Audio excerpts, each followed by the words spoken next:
Toxoplasmosis ocular.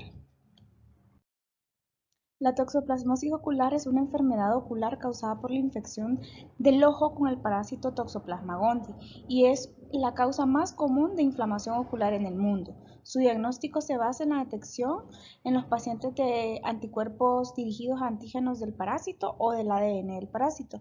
Una característica común reportada por los pacientes es la visión borrosa y aunque la enfermedad tiende a resolverse espontáneamente, pueden ocurrir complicaciones más graves que amenazan la visión, como un desprendimiento de retina, neovascularización coroidea y el glaucoma. Por tanto, la toxoplasmosis ocular requiere tratamiento para eliminar el parásito y la inflamación relacionada. La infección por toxoplasma puede ocurrir por vía congénita o adquirida. En el primer caso, el paciente presente en una madre infectada puede atravesar la placenta y pasar al feto. En el segundo, la toxoplasmosis se adquiere al comer carne cruda, verduras o productos lácteos crudos o poco cocidos o al entrar en contacto con arena de gato infectada.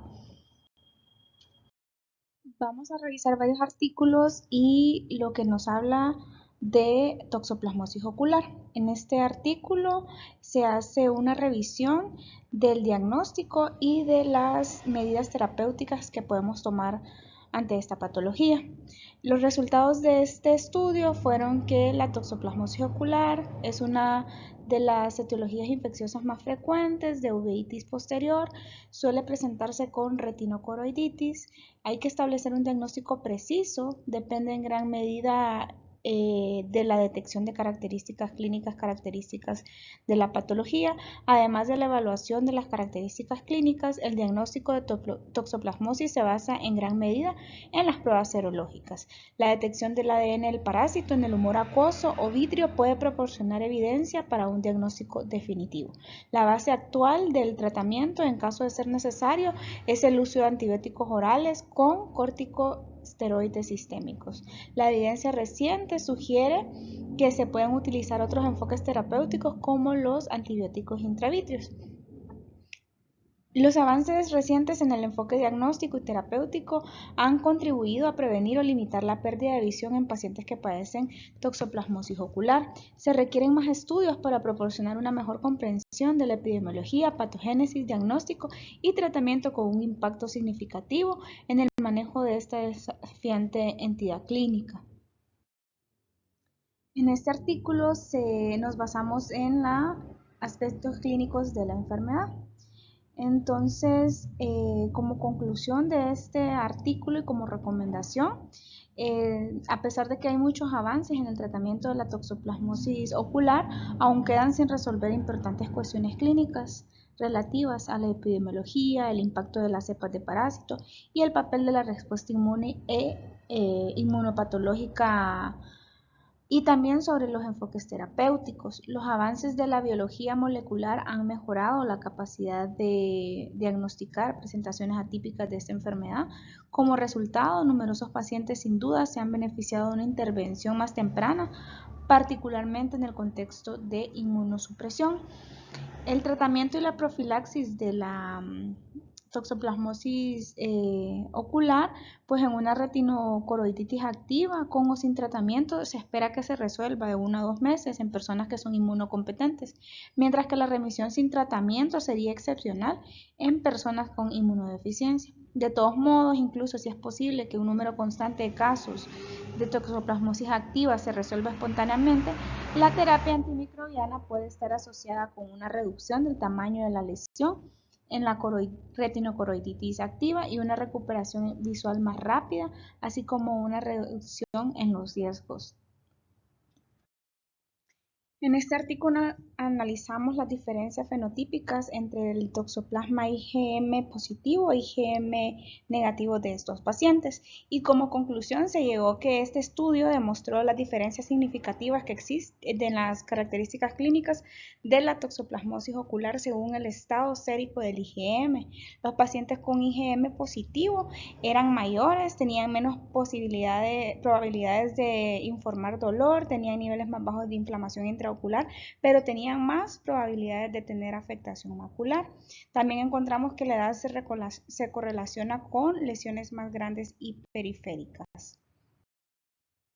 En este artículo podemos observar los hallazgos oculares en bebés con toxoplasmosis congénita tras un brote de toxoplasmosis.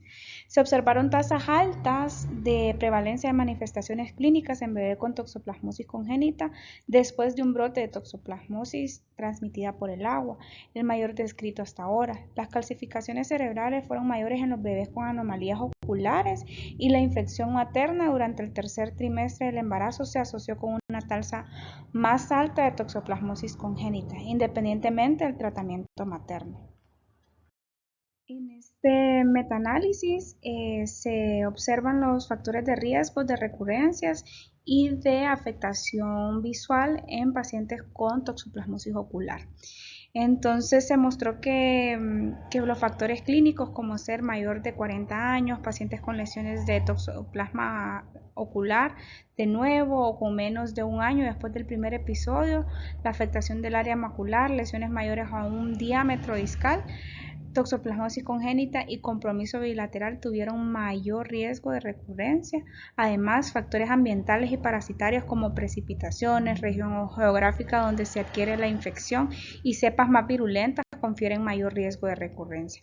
Por lo tanto, los pacientes con los factores clínicos ambientales y parasitarios mencionados anteriormente podrían beneficiarse del uso de la terapia profiláctica. Aquí vamos a observar el manejo de membrana neovascular coroidea secundaria a una toxoplasmosis ocular. Y aquí tenemos un paciente de 12 años diagnosticado con toxoplasmosis congénita sin tratamiento sistémico en el momento actual, que acude por disminución de la agudeza visual en su ojo izquierdo. A la exploración se obtiene una agudeza visual en su ojo izquierdo de 0.05 y al examen fundoscópico un foco de corioretinitis adyacente a una cicatriz macular pigmentada y una gran hemorragia subretiniana asociada. Tras confirmar el diagnóstico de membrana neovascular coroidea secundaria a la toxoplasmosis ocular, se inicia el tratamiento con fármacos antitoxoplásmicos sistémicos y 2 dosis de anti-VEGF intravítreos, separados por un mes de diferencia. Finalmente se alcanzó una agudeza visual en el ojo izquierdo de 0.4 y se logra una reabsorción de la hemorragia quedando una cicatriz pigmentada macular inactiva. Por lo tanto, el uso de anti-VEGF intravítreos en cuadro de toxoplasmosis ocular se han asociado a la reactivación de antiguas lesiones, por lo que se recomienda el uso profiláctico de fármacos antitoxoplásmicos orales en estos casos.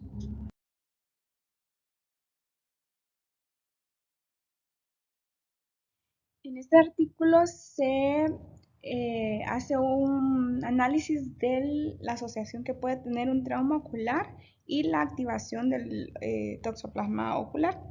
En los resultados se detectaron 10 pacientes con antecedentes de traumatismo y activación de la toxoplasmosis ocular. 9 pacientes mostraron un foco primario de retinitis sin cicatriz previa y un paciente tuvo una forma recurrente de toxoplasmosis ocular. De estos 10 pacientes, toxoplasma IgG fue positivo en 8 de ellos. La mediana de edad de los pacientes fue de 35.8 años. El rango estaba entre 17 a 65 años. Y pues las conclusiones de este estudio, estos casos sugieren que el trauma puede estar asociado con la activación de quistes de bradizoitos retinianos en la toxoplasmosis ocular. En este artículo se analiza el rol de la edad en la toxoplasmosis ocular y es un estudio que está realizado entre 1998 y 2019. Son 290 pacientes con toxoplasmosis ocular activa. Fueron diagnosticados en el centro terciario de referencia. La edad media de los pacientes fue de 37.7, más o menos 17.1 años. El 58.8 eran mujeres y 195 pacientes, que el 70.9%, presentaron enfermedad recurrente. La edad avanzada se asoció con una agudeza visual inicial más baja, un resultado visual deficiente, un aumento de la actividad inflamatoria y lesiones retinianas más grandes. Los pacientes de mayor edad presentaron una menor agudeza visual, confirmada por una disminución de la agudeza visual con el aumento de la edad. Finalmente, la agudeza visual se correlacionó con el tamaño de la lesión. La afectación macular se correlacionó positivamente con las complicaciones y con el mal estado visual, y se correlacionó negativamente con la actividad inflamatoria. Como conclusión, encontramos un impacto fuerte y clínicamente relevante de la edad en la presentación clínica y el curso de la toxoplasmosis ocular. Si bien en una respuesta inflamatoria inespecífica aumentó con la edad, la respuesta inmune humoral local específica disminuyó. Estos hallazgos están en línea con el concepto de inmunosenescencia e inflamación en la uveitis. Y aquí en el último artículo se observa el impacto en el género, ¿verdad? Los resultados de este estudio fueron que un número aproximadamente igual de mujeres y hombres tenían toxoplasmosis ocular activa versus inactiva. Tanto en mujeres como en hombres, la mayoría de las infecciones se adquirieron de forma remota. Los hombres tenían significativamente más probabilidad de presentar enfermedad activa primaria que las mujeres. Por el contrario, las mujeres tenían significativamente más probabilidades de presentar enfermedad activa recurrente que los hombres. Se observó una lesión retiniana toxoplásmica en más ojos de hombres que de mujeres, mientras que los ojos de las mujeres tenían más probabilidades de tener lesiones múltiples que los ojos de los hombres. Las lesiones en los ojos de las mujeres tenían significativamente más probabilidad de ocurrir en el polo posterior en comparación con la de los hombres. Y las medidas de visión fueron similares para mujeres y hombres. No hubo diferencias significativas en las medidas de agudeza visual, complicaciones oculares y aparición y momento de reactivaciones entre los géneros. La toxoplasmosis ocular tiene resultados equivalentes en mujeres y hombres, con diferencias clínicas en la forma y tipo de enfermedad, así como en las características de la lesión retiniana.